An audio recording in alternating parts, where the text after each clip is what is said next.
In the year 1632, King Charles I had granted a charter of land to George Calvert, otherwise known as Lord Baltimore. And yes, this is the same name after which the ghetto, the city of Baltimore, is named after. The territory that was granted to Lord Baltimore was named Maryland, after Queen Henrietta Maria, the Queen of Charles I. Queen Henrietta was openly Catholic and had alienated many of the English subjects and was responsible for gathering support for her husband during the English Civil War that was waged against Oliver Cromwell. The first Lord Baltimore, otherwise known as George Calvert, had died before the first settlement was even established, and his son, Cecilius, carried on his father's dream.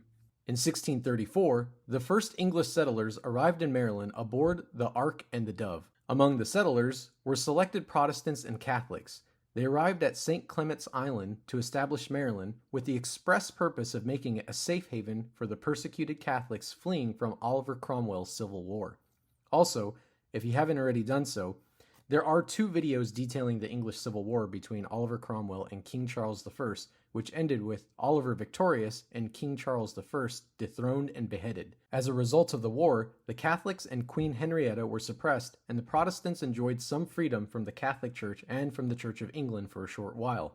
Of course, the sentiments between the two groups were terrible, and, of course, that persisted well into the newly established colony in the New World. The two ships, the Ark and the Dove, led by Leonard Calvert, Cecilius Calvert's younger brother, made landfall at St. Clement's Island on March 25, 1634. This is where the first Catholic Mass was held in the British colonies and was led by Father Andrew White. This group consisted of 17 gentlemen, or the well-to-do, and their wives, and about 200 others who were indentured servants who were required to pay off their debt for their passage to the New World. Leonard and his group purchased land in Maryland from the Yaucomico Indians and established St. Mary's, which is the site for the modern-day Annapolis. Leonard, as per his brother's instructions, had tried to set up a more feudalistic society, but those who had traveled with him into the New World were trying to escape such systems and resisted his plans. He summoned a colonial assembly, and in 1638, the assembly forced him to govern according to the laws in England. In 1638, Calvert seized a trading post in Kent Island. That trading post was owned by Virginian William Claiborne. In 1644, Claiborne had led an uprising of Maryland Protestants where Calvert was forced to flee. However, in 1646, Calvert returned with an armed force and reasserted his dominance there. Religious conflict was strong in Maryland. The Puritans were growing more numerous, while the Catholics were holding on to this land as their refuge from the persecution that they were facing from Oliver Cromwell back in England. Maryland kept a steady population boost, but not the kind that you would like to see. You see, England had been sending convicts over to Maryland, a practice that persisted well into the Revolutionary War. Let me think about this. Unwanted convicts being sent to the States? Now, where have I heard that before? Anyway, back on topic. The Puritans in Maryland were becoming more and more numerous and were being supported by the Puritans back home in England. They had set out to revoke the religious freedoms that the colony was founded upon. Mainly, the intent was to disallow the Catholics from being able to worship freely.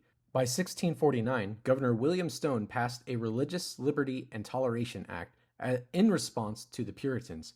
However, in 1654, the Toleration Act was revoked when the Puritans seized control of the colony.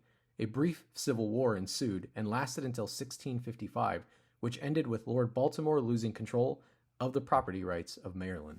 Though the Calverts did eventually regain control of Maryland, the anti-Catholic sentiment and activity remained in the colony well into the 1800s. In spite of all of this colony and later state still remained the safest place for the persecuted Catholics. Tobacco was the main crop that was grown in Maryland, and if we have learned anything from the example of Virginia, is that this plant comes with the hefty price of maintaining the crop.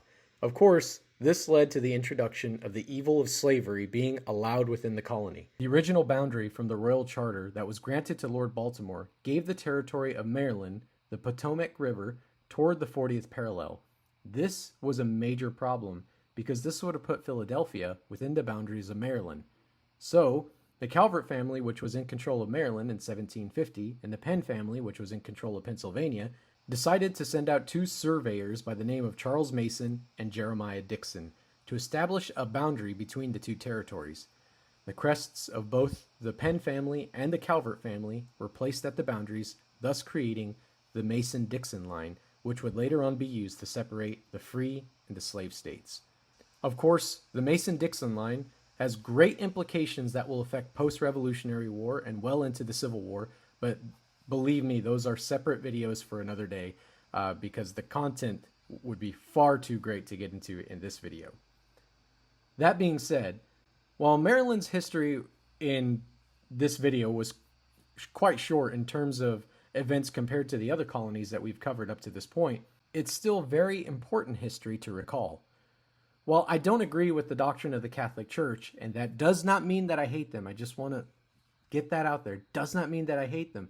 In fact, I have many, many friends that are Catholic, but it is that exact sentiment that I'm able to have today because there were so many Catholics that fled the persecution of Oliver Cromwell that led them here to the States, and that common thread that was shared with the Puritans, who earlier and later after Oliver Cromwell were fleeing the persecution of the Anglican Church and the Catholic Church. They all had the same feeling that they all shared together, is that they all wanted religious toleration and religious liberty.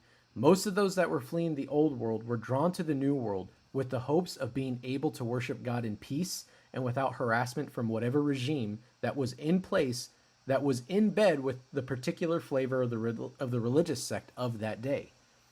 This sentiment from both the Catholics, the Puritans, and the Separatists all yearned for the same thing. They wanted the freedom to choose how they worship God without the state mandating how to. This is all of this had culminated in the Bill of Rights and the freedoms the Founding Fathers believed in and ingrained into the formation of the United States of America.